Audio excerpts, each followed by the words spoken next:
My mother stood up in front of 40 relatives at my sister's engagement party and told everyone that I had never given this family a single thing that mattered. She said it with a smile on her face, holding a glass of sparkling cider, like she was announcing an appetizer instead of getting her own son in public. The room went quiet. Forks stopped moving. My father just looked down at his plate like he'd found something fascinating in the mashed potatoes. I remember my hands were still warm from the check I'd written that morning to cover half the caterer's deposit. Nobody in that banquet hall knew that 3 days earlier I had wired $11,000 into my father's account so the venue wouldn't cancel the booking. Nobody knew that for 6 years I had been the quiet fix behind every crisis this family called an emergency. And in that moment, standing by the dessert table with a plate I hadn't touched, I finally understood something that should have been obvious a long time ago. I wasn't a son to these people. I was a service. My name is Daniel Reyes. I'm 34 years old. I run a small but profitable logistics consulting business out of a converted garage office in Fresno, California. And until that night, I thought loyalty was something you built brick by brick with the people who raised you. I was wrong, and the story of how wrong I was is the reason I'm telling you this. Let me back up, because you need to understand how deep this went before you'll understand how far I had to go to end it. I was the second of 3 kids. My older brother Marcus was the golden child from birth, the one my parents bragged about at church, at family reunions, at the grocery store to strangers who didn't ask. My younger sister Priya, the one getting engaged that night, was the baby, the one who could do no wrong simply because she'd arrived last and cried the loudest. And me, I was the useful one, the one who fixed things, the one who paid. It started small, the way these things always do. $100 here for Marcus's car insurance when he was between jobs, which somehow lasted 4 years. A few hundred there for Priya's tuition when she decided college was not really her thing halfway through junior year and needed a semester off to find herself in Bali.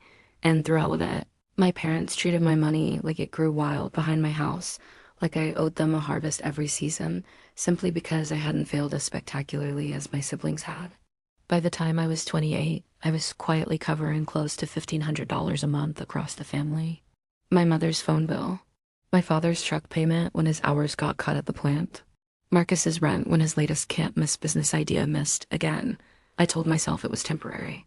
I told myself family helps family. I told myself a lot of things that let me avoid asking the one question that mattered. When did helping become an obligation nobody thanked me for? The engagement party wasn't the beginning of my anger. It was the moment I stopped lying to myself about how long the anger had been there. After my mother's toast, my father finally looked up from his plate and caught my eye. For 1 second, I thought he might say something, might defend me, might do the bare minimum a father is supposed to do.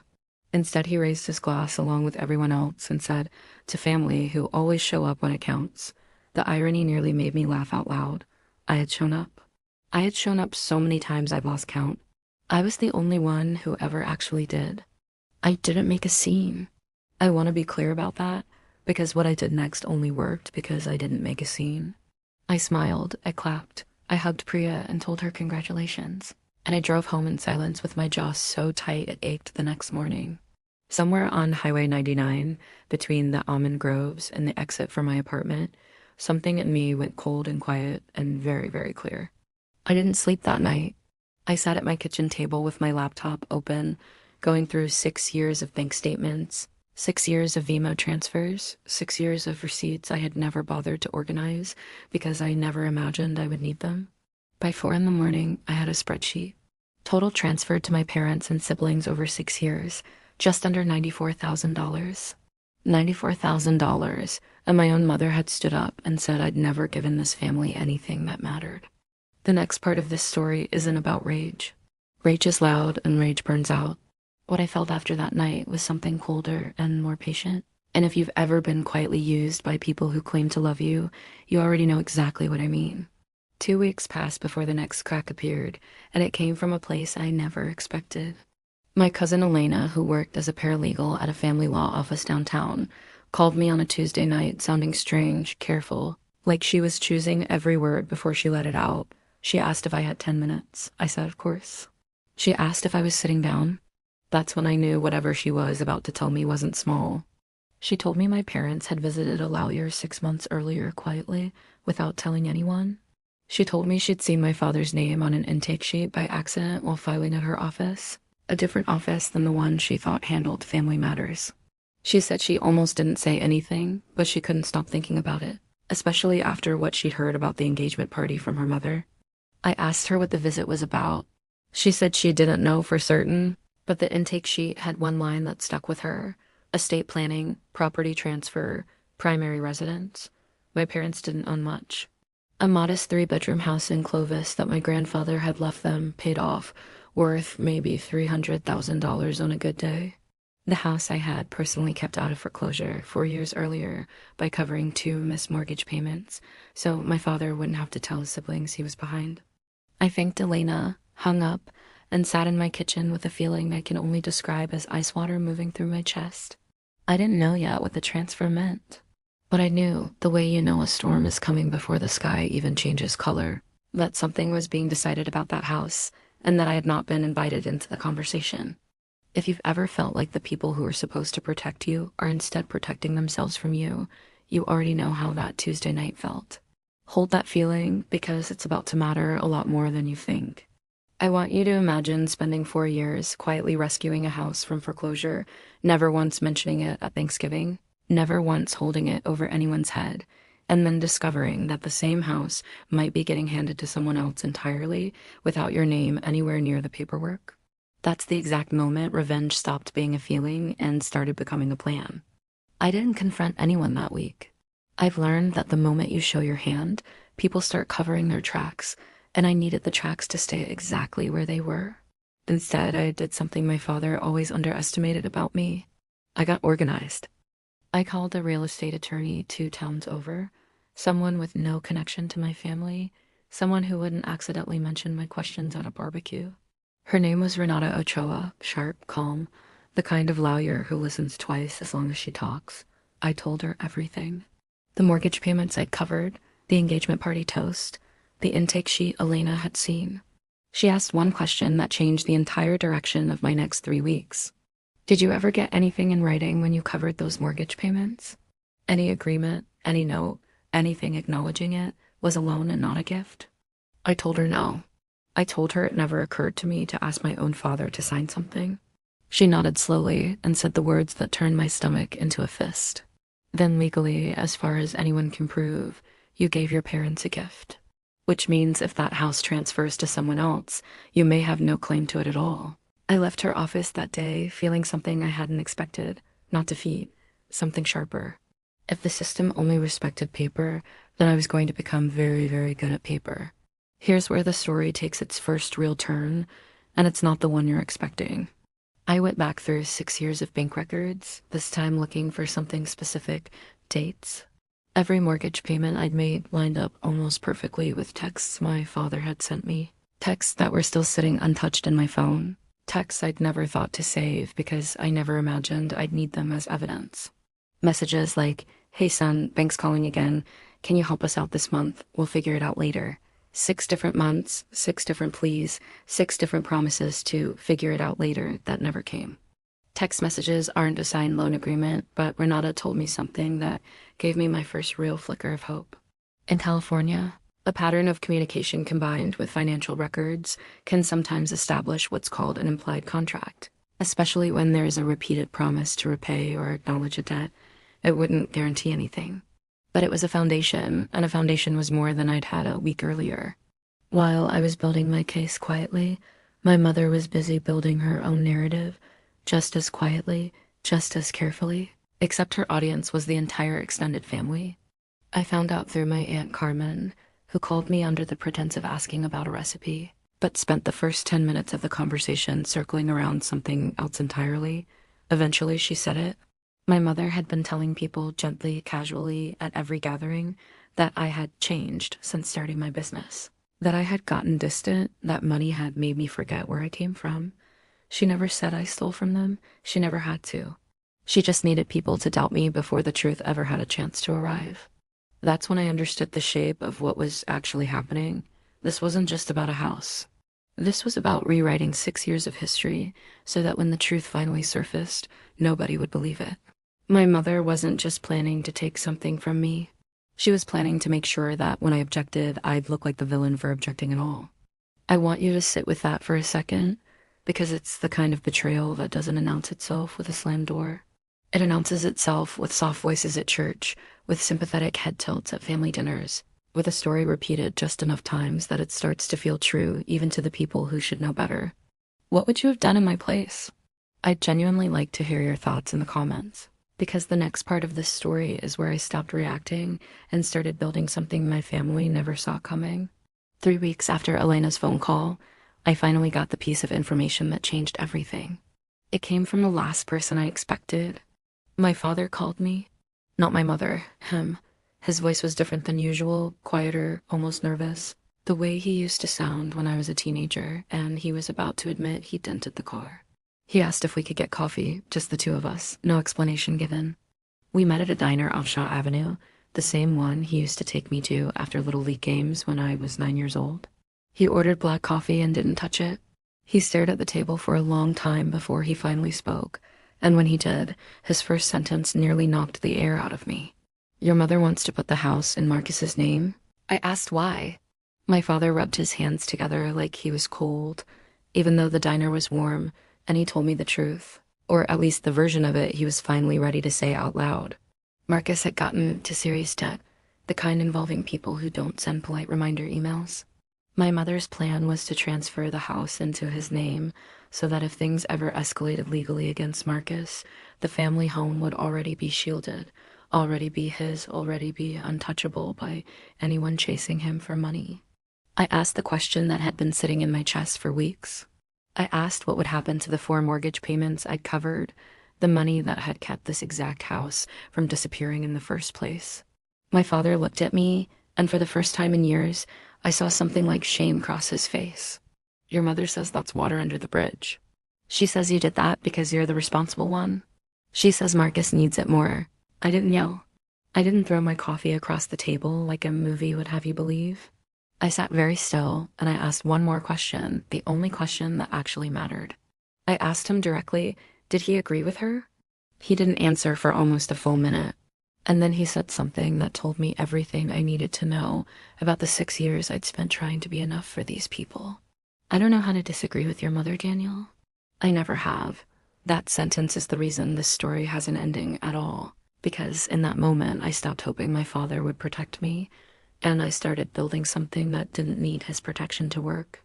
I left that diner and drove straight to Renata's office without calling first. She fit me in between clients because the look on my face apparently told her this couldn't wait. I told her everything my father had said. She wrote fast, asked sharper questions than usual, and near the end of our conversation she said something that reframed the entire fight in my mind.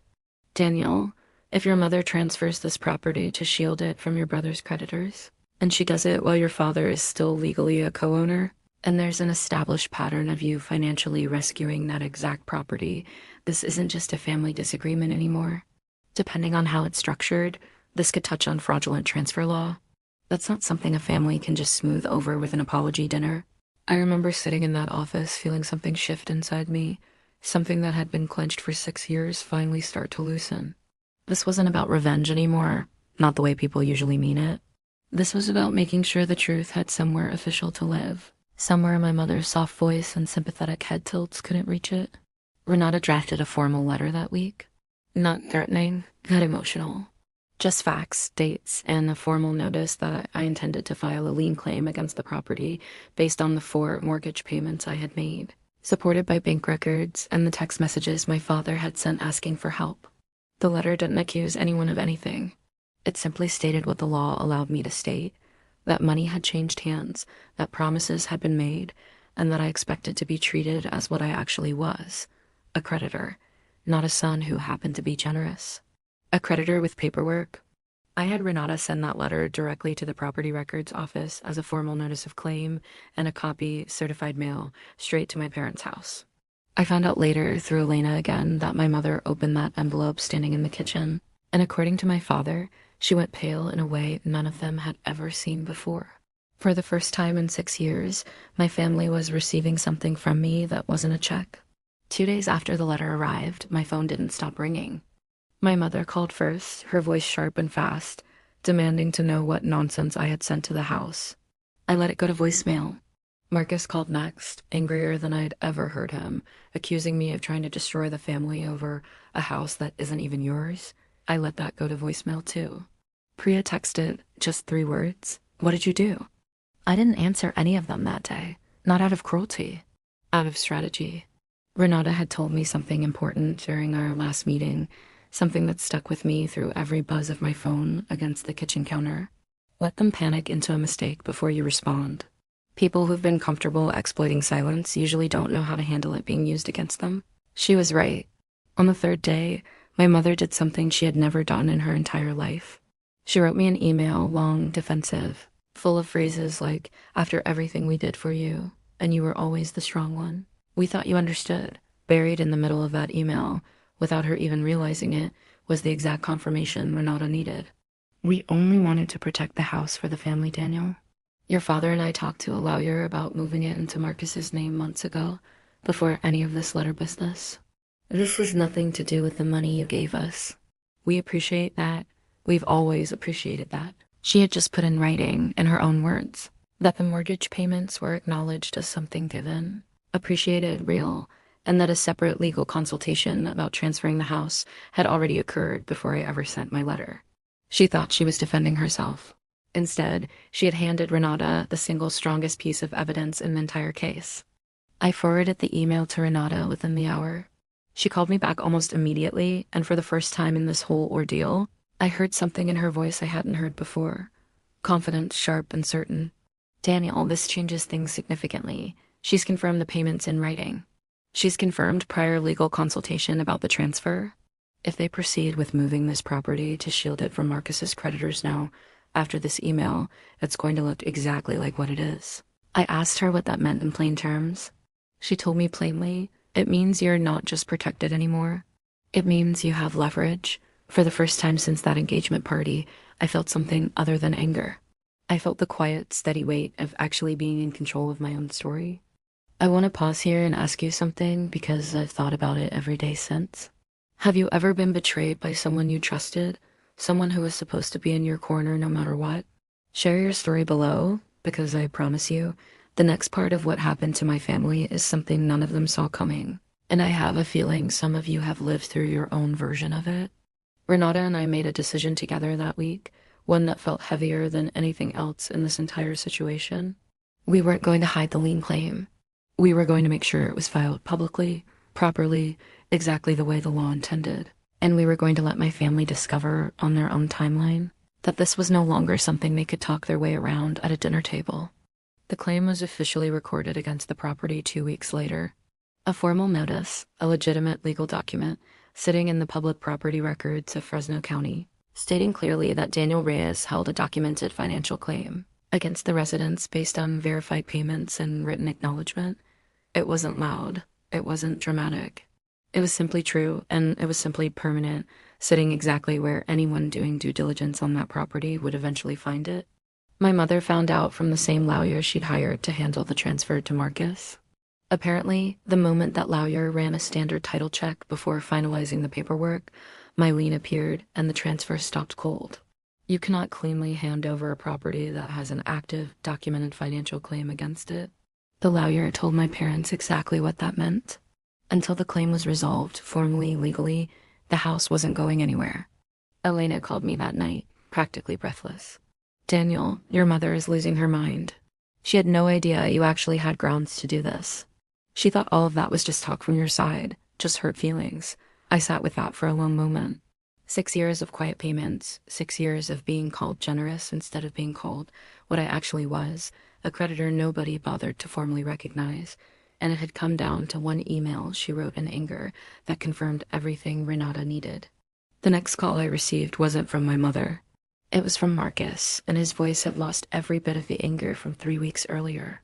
He sounded tired, almost defeated, the way people sound when reality finally catches up to the story they've been telling themselves. Dan, I didn't know about the mortgage payments. I swear to God, I didn't know Mom asked you for that money. She told me the house was just always paid off, that Grandpa left it clean. I believed him, honestly. Marcus had plenty of flaws, but he wasn't the architect of this particular deception. He was simply the beneficiary of it. The way he had always been the beneficiary of things he never had to ask for directly. I told him the truth, calmly, without raising my voice, something that surprised even me. I'm not doing this to hurt you, Marcus. I'm doing this because for 6 years, I was the only person in this family whose contributions didn't count as real. I just made them count. He didn't have a response to that. For the first time in a long time, neither of us needed one. Here's the part of this story that I think a lot of people expect to end differently. The part where the villain gets publicly destroyed and the hero walks away laughing. That's not what happened, and honestly, I'm glad it didn't. Because what actually happened taught me something more valuable than revenge ever could have. My mother requested a meeting, formal, through Renata's office, no shouting, no engagement party audience to perform for. Just her, my father, myself, and both of our lawyers in a small conference room that smelled like stale coffee and printer toner. She looked smaller in that room than she had ever looked at any family gathering, stripped of the audience that usually gave her words their power. She started by trying the old script. Daniel, this is embarrassing. Filing something like this against your own family in public records for anyone to see. Renata answered before I even had to. Documenting a financial claim isn't an embarrassment, Mrs. Reyes. It's simply how the law protects people who've contributed real money without proper agreements in place. Your son didn't create the situation. He responded to it. My mother's lawyer, a quiet man who clearly hadn't fully understood the strength of the position he'd walked into, suggested a settlement. Formal recognition of my financial contribution as a documented loan to be repaid with modest interest over 5 years, in exchange for me releasing the lien so the property could remain fully in my parents' names. No transfer to Marcus, no shielding maneuver, nothing hidden. I agreed to it, not because I needed the money desperately, but because I needed the truth written down somewhere official, somewhere permanent, somewhere my mother's version of events could never quietly erase it again. $94,000 formally acknowledged, not a gift. Not generosity taken for granted, a debt recognized on paper forever. My mother signed that agreement without looking at me. My father signed it and, for just a moment, met my eyes with something that looked almost like an apology, even though the words never actually came out of his mouth. I walked out of that conference room lighter than I had felt in 6 years, and it had nothing to do with the money at all. The real ending of this story didn't happen in that conference room, though. It happened 4 months later at Priya's wedding, the event the original engagement party had been celebrating in the first place. I almost didn't go. Part of me wanted to disappear from every family gathering for the rest of my life after everything that had happened. But Priya called me herself, no performance, no audience, just her actual voice asking me to come, telling me she finally understood what our mother had done, telling me she was sorry she hadn't seen it sooner. I went. I sat at a table near the back, not performing generosity, not writing any checks, not covering any deposits. Just present, quiet, watching my sister marry someone who actually looked at her the way people should look at someone they love. At one point during the reception, my mother approached my table. She didn't apologize, not directly, not in the way movies make you believe these moments always resolve. She simply said, "The house feels more like ours now," knowing exactly what it cost to keep it. It wasn't forgiveness exactly, from either of us. But it was honesty, finally plain and unglamorous, sitting where 6 years of quiet manipulation used to live. I don't send money quietly anymore. If my family needs help, it comes with a conversation, sometimes with paperwork, always with clarity. Not because I stopped loving them, but because I finally understood that love without honesty isn't actually love. It's just an account nobody ever intends to close until you decide to close it yourself. If this story meant something to you, if you've ever felt like the reliable one in your family who nobody actually saw, hit like on this video, subscribe to the Revenge Diaries so you don't miss the next story, and share this with someone who needs to hear that quiet strength is still strength. And if you want another story about a family finally facing the truth they tried to bury, go watch The Inheritance They Thought I'd Never Find right after this one. That story might hit even closer to home than this one did.